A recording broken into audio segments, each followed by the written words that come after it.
Bom, pessoal, boa noite. Então, como vocês ficaram sabendo aí no início da semana, as aulas estão suspensas, né, até o próximo dia 23.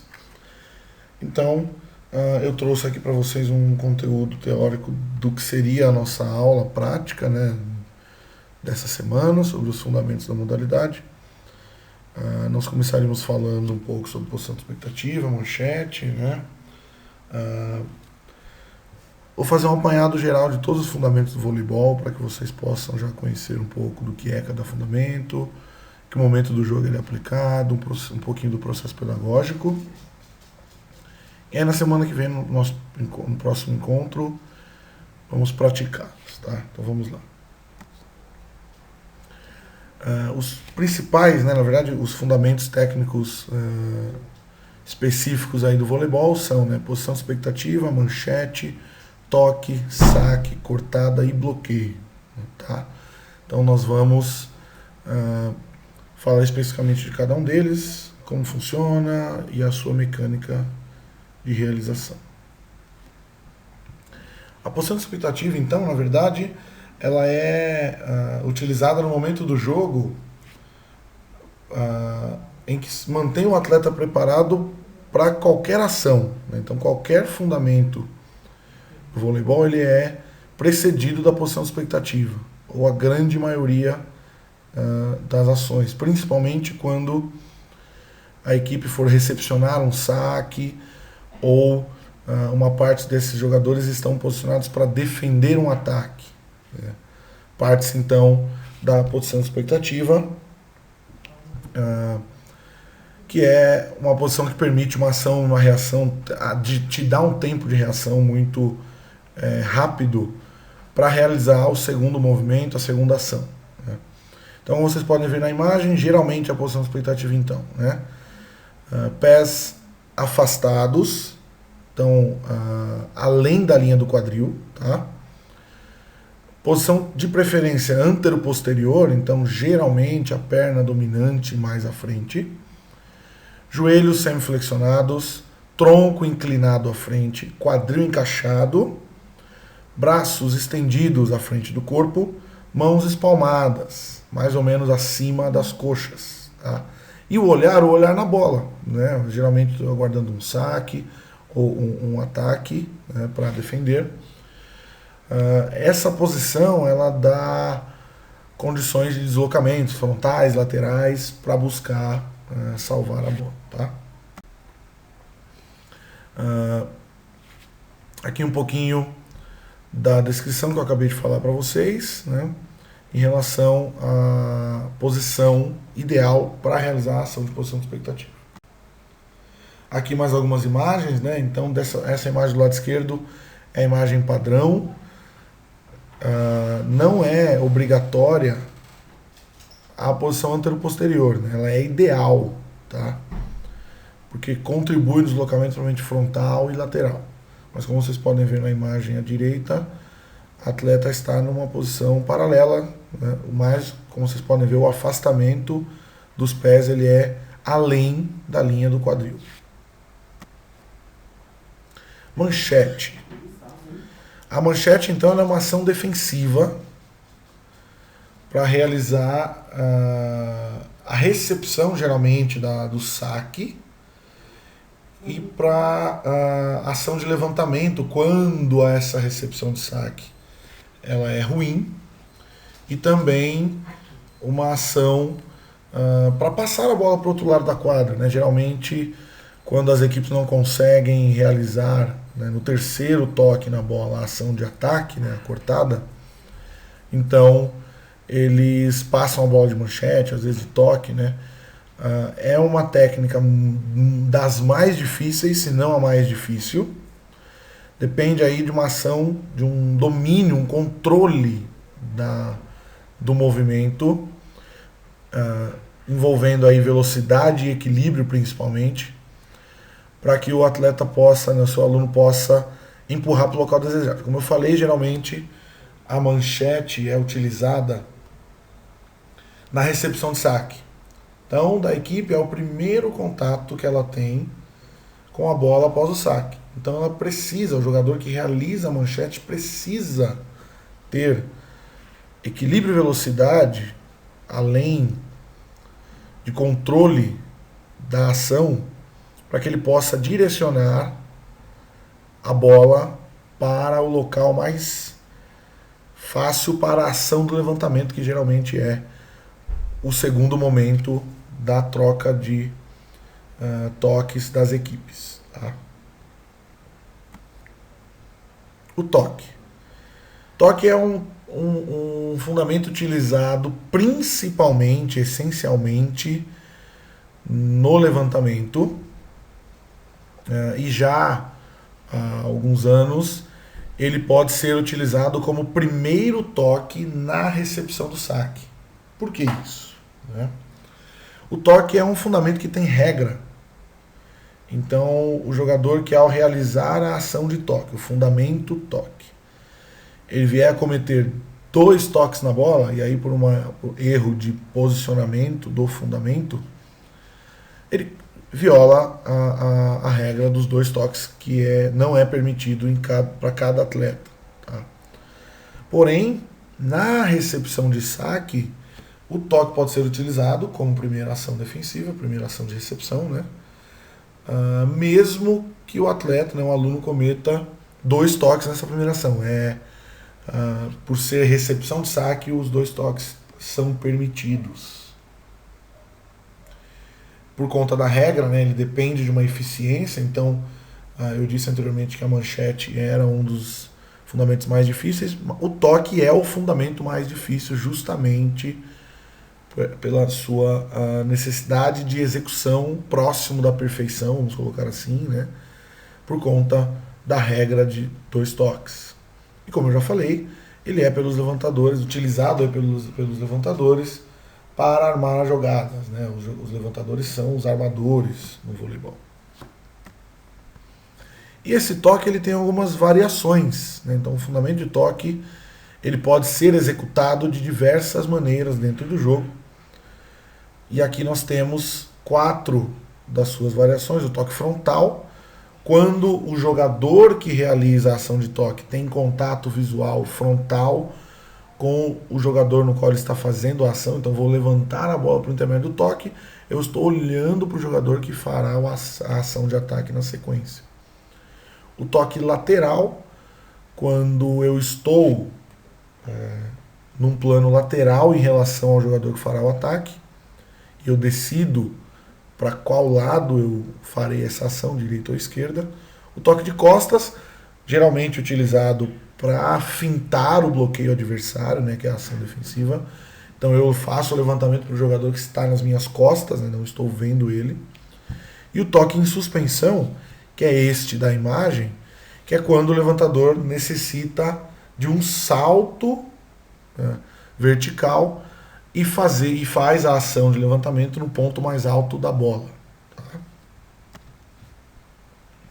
Então vamos agora ao saque. O saque ele é um fundamento de suma importância, um fundamento que necessita também de uma execução de nível técnico altíssima, principalmente porque é o fundamento que dá início ao jogo, é uma ação ofensiva, então considerada a primeira ação ofensiva, e é fundamental para as ações defensivas da equipe que saca, que executa, né? Porque pode vir a quebrar a recepção ou o passe da equipe que está recepcionando e facilita muitas vezes a ação defensiva, né? Lembrando aquilo que nós falamos no nosso último encontro, a equipe que saca é a equipe que defende e a equipe que vai atacar é a equipe que recepciona o saque. E aí nós temos 2 tipos de saque. E um dos tipos ele tem algumas variações na execução. Nós temos então o saque por baixo, esse provavelmente muito conhecido por vocês no sentido de ter sido executado no ambiente escolar, muito provavelmente.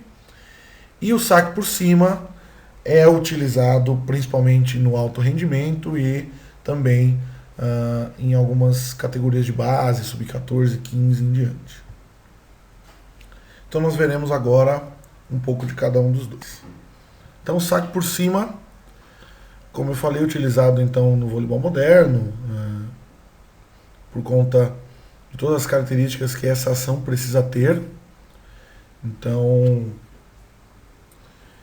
é mais utilizado no alto rendimento por conta do grau de dificuldade da execução, mas nós conseguiremos aí na nossa prática em breve realizá-lo, não é difícil. O saque, tanto por cima quanto por baixo, ele requer concentração. Então, no momento de realização da ação, você precisa estar concentrado, equilibrado. Tendo essas duas condições, você terá sucesso na execução, no sentido do objetivo inicial, que é passar a bola para o outro lado. Tá? As outras condições de dificultar a ação de recepção da outra equipe vai, óbvio, depender da qualidade do saque de cada um dos alunos. Então, como eu falei, o saque por cima ele pode ser realizado de 3 maneiras: com rotação, flutuante ou em suspensão. Então, o saque por cima com rotação, ele é um saque potente. Então, ele tem uma trajetória já definida. E ele leva esse nome de rotação por conta do golpe dado na bola ao realizar a ação, né, que faz com que ela tenha uma rotação na mesma linha. Então a bola vai girar no seu eixo normalmente e ela tem uma trajetória definida, então ela tem um local certo para cair. É um saque, então, por conta de ser mais potente, teoricamente mais fácil para a equipe que recepciona de recebê-lo, muito por conta da trajetória definida, e aí a força é a condição que pode vir essa potência pode vir a dificultar a ação de recepção. O saque flutuante, ele tem esse nome por conta que a sua trajetória, né, ela é parada. Então a bola não está rodando.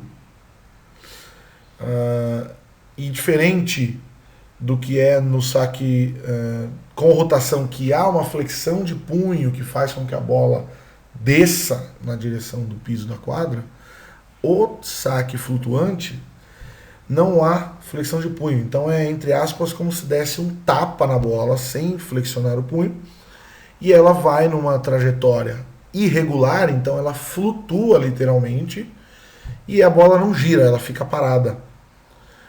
Então, se você olha para a bola ao recepcionar esse tipo de saque flutuante, você verá como se ela estivesse, né, flutuando de maneira irregular nessa trajetória que ela adota até chegar à equipe que recepciona e, consequentemente, dificulta a ação de recepção, justamente por ela não ter um local definido quando busca cair na quadra adversária. O saque em suspensão, ele é o famoso saque viagem. Então, ele é hoje principalmente quase que exclusivo do voleibol masculino. Hoje em dia, poucas são as atletas do voleibol feminino que conseguem realizar o saque em suspensão. Falo isso do alto rendimento. Alguns anos atrás, década de 90, início da década de 2000, o voleibol cubano, né, as atletas de Cuba tinham essa condição. Hoje é muito difícil. Esse é um saque muito potente, muito veloz, então ele é muito forte.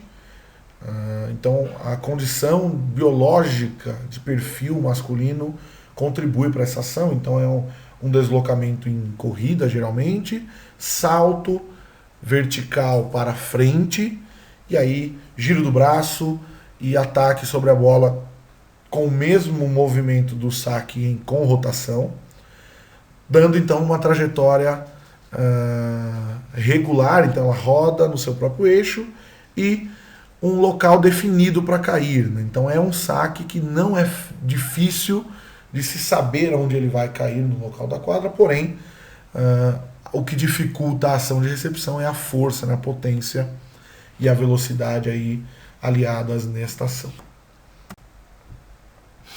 Aqui alguns dos erros mais comuns, como eu falei anteriormente. A falta de concentração, como o saque por cima é uma ação técnica difícil de ser realizada, então os alunos terão muita dificuldade para conseguir fazer a bola passar por cima da rede para outra quadra no primeiro momento. A falta de concentração geralmente é o que gera mais erros. A batida incorreta na bola, então como eu falei, tem duas maneiras, né, de atacarmos a bola na ação de saque. No saque, rotação, suspensão, geralmente mão espalmada. No saque, flutuante, dedos unidos, polegar próximo da palma da mão. São as ações ideais de batida na bola.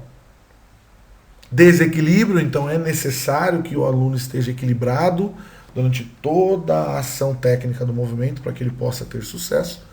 E força demasiada, né, em relação à precisão. Então, mais força acaba vindo a prejudicar a condição de precisão. Então, muitas vezes é necessário tirar um pouco da força, do peso da bola, como a gente costuma falar popularmente na linguagem do voleibol, para que tenha mais precisão durante a ação.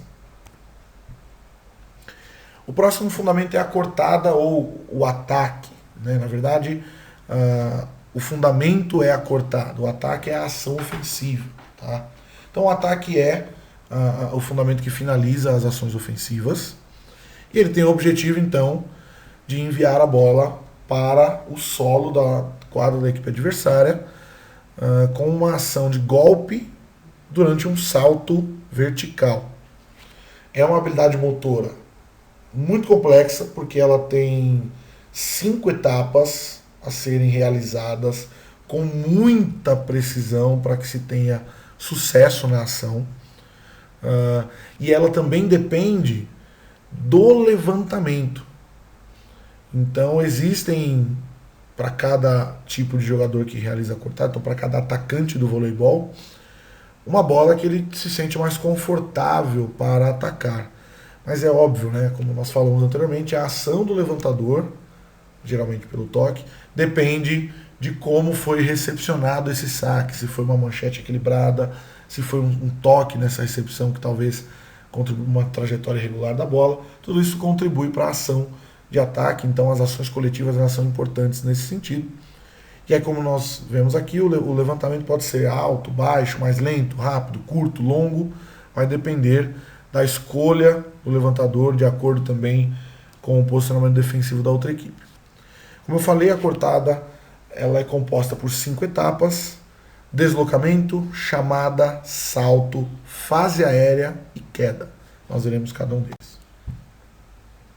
O deslocamento, então, ele pode ser realizado aí entre 2, 3 ou mais passadas, às vezes uma passada, dependendo de como é a ação de levantamento.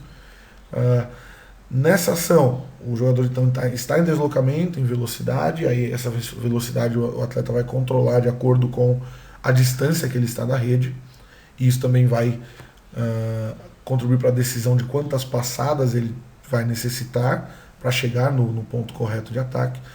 Durante essa ação, os braços estão semiflexionados ao lado do corpo, e quanto mais aceleração ele conseguir colocar, dependendo da distância que ele tiver da rede, mais chances de uma impulsão maior, então de um alcance maior de ataque. A chamada, a segunda etapa, então, ela vem após o deslocamento. Os 2 pés tocam o solo, um dos pés mais à frente, próximo à rede. Tá? Esse afastamento ele é lateral, mas menos do que a largura dos ombros, porque se afastar demais perde potência para impulsão. Nesse momento da chamada, então, que se posiciona os pés, os braços estão estendidos e são lançados para trás. Então, no momento do deslocamento, eu estava com os braços flexionados, numa corrida, tá? E aí, no momento em que eu posicionei para ganhar impulsão para o salto, esses braços são estendidos e lançados para trás do corpo. E aí, na sequência, o salto, os pés estão tocando o chão, então os calcanhares primeiro e depois as pontas dos pés, para que eu possa ganhar mais velocidade na impulsão e mais altura. Feito isso, chego à fase aérea, então estou em salto vertical e os braços serão lançados para cima, obviamente, e seguindo, pessoal, então os braços serão lançados, né, acima, então é um movimento contínuo do corpo, né? Então quando há o toque da ponta dos pés para o salto, a partir do momento em que se ganha a fase aérea, os braços são lançados para cima. O braço que atacará a bola, ele geralmente está um pouco mais acima do que o outro, que é somente para equilíbrio nesse momento. Geralmente o jogador faz um giro desse braço de ataque e pega a bola de cima para baixo, né? Com o objetivo então de encontrar o ponto mais alto da bola, ou mais alto possível, né? Vai depender dessa potência de salto que o atleta possui. E aí, obviamente, esse ataque na bola, essa batida na bola, esse golpe, ele precisa ter uma flexão de punho acompanhando ele, para que eu possa fazer a bola ir em direção ao solo. E como há geralmente uma rotação de braço, então a partir do momento em que eu ataco a bola, o braço é levado para trás, ele continua no movimento e, como vocês podem ver, o braço contrário ao de ataque, geralmente ele é levado para trás em direção ao tronco, né, para que possa haver uma ação-reação, porque o braço que ataca sobe, o braço contrário desce, quando eu ataco, o braço de ataque também desce para dar equilíbrio na queda, né, que é o momento então de contato com o solo. E geralmente eles buscam amortecer essa queda, mas na grande maioria das vezes, dependendo da potência do salto e do ataque, o atleta aterrissa numa perna só, né? Vai depender muito da condição de ataque. Então, pessoal, o próximo fundamento é o bloqueio, né? Ele tem o objetivo, então, principal aí de interceptar a bola junto à rede, então ele tem o objetivo de bloquear o ataque, né, a cortada. E esse é um fundamento que ele tem dois momentos, ele pode ser tanto defensivo quanto ofensivo, tá? Vai depender de como o atleta se posiciona, as mãos principalmente, e os braços durante a execução. E ele tem 3 fases, né? A posição de expectativa, a execução e a queda. Veremos. Os bloqueios, então, como nós vimos, são classificados como ofensivo e defensivo, tá? O bloqueio ofensivo, então, são realizados pelos bloqueadores com capacidade de alcance elevado em relação ao ataque para que as mãos possam invadir o espaço aéreo. E o objetivo desse resultado tático, né, é a proteção de uma área que nós chamamos de cone ou sombra do bloqueio, tá? Nós veremos isso quando nós estivermos vendo ações de defesa, tá? Mas o bloqueio ofensivo é aquele que nós temos, que nós vimos aí com mais frequência nos jogos, que é quando os jogadores quase que invadem, né, o espaço aéreo adversário com os braços por cima do bordo superior da rede, com o objetivo de fazer com que a bola bata, né, na mão ou antebraço e caia na quadra pontuando. E o bloqueio defensivo, né, é aquele bloqueio que a gente, como eu falei, costuma ver, impede que a bola atravesse a rede e ele proteja aí uma área referencial. Nós veremos. O bloqueio, então, ele pode ser simples, duplo ou triplo, tá? O simples, um jogador apenas faz a ação de bloqueio buscando impedi-lo, defensivo ou ofensivo. O bloqueio duplo, 2 jogadores, geralmente bloqueia o corredor e o outro bloqueia a diagonal. E no bloqueio triplo, esse muito presente, principalmente no alto rendimento, ele tem o mesmo princípio aí do bloqueio duplo, né? Nesse caso, 2 jogadores fecham a diagonal e um jogador fecha o corredor, ou paralela. Mas ele requer aí um tempo de reação, uma coletividade muito grande, e por isso geralmente treinado só no alto rendimento. Aqui nós temos então algumas considerações sobre a defesa, tá? Para que a gente possa entender um pouquinho, a gente vai falar de sistema defensivo mais para frente na nossa disciplina, lá no segundo bimestre, mas Aqui principalmente para que a gente possa saber quais são as qualidades físicas e psicológicas que um defensor precisa ter. Tá? Então, um bom defensor ele precisa ter capacidade de previsão, velocidade de decisão e tempo de reação, agilidade e concentração, vontade e coragem.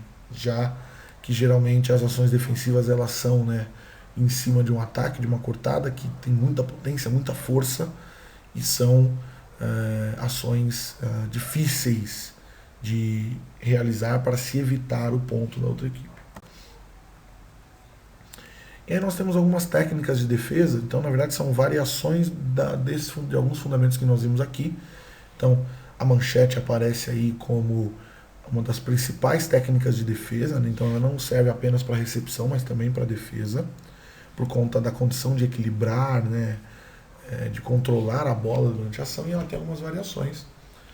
Defesa com um dos braços, rolamento, mergulho e defesa alta. Então a manchete, as variações, essa defesa com um dos braços, por exemplo, ela é uma variação da manchete. Então eu posso realizar uma ação de manchete para um dos lados, geralmente para as laterais, quando eu não tive tempo hábil por conta da potência do ataque, para conseguir colocar o posicionamento ideal da manchete com os dois antebraços, então eu acabo colocando apenas um antebraço ali para fazer a defesa.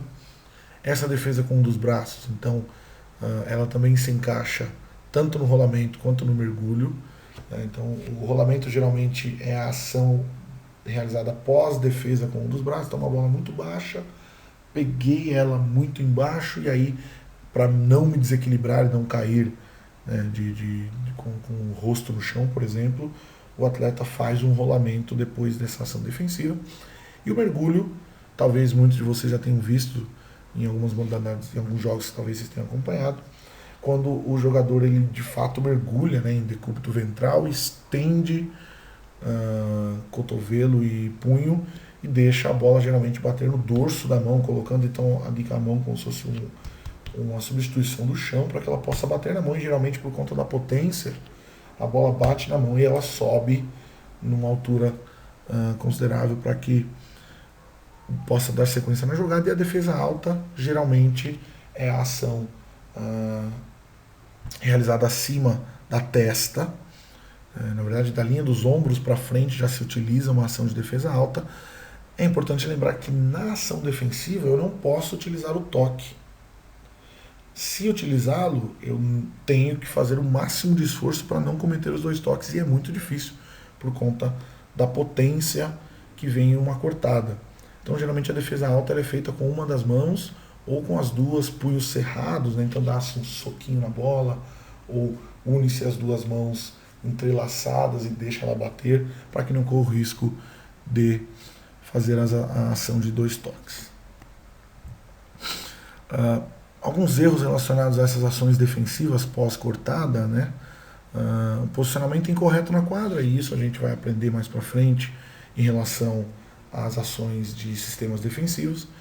A não adoção dessa postura básica, que nada mais é do que a posição de expectativa. Então, se você estiver em posição de expectativa antes de uma ação de ataque, você terá mais condições de conseguir defender esse ataque.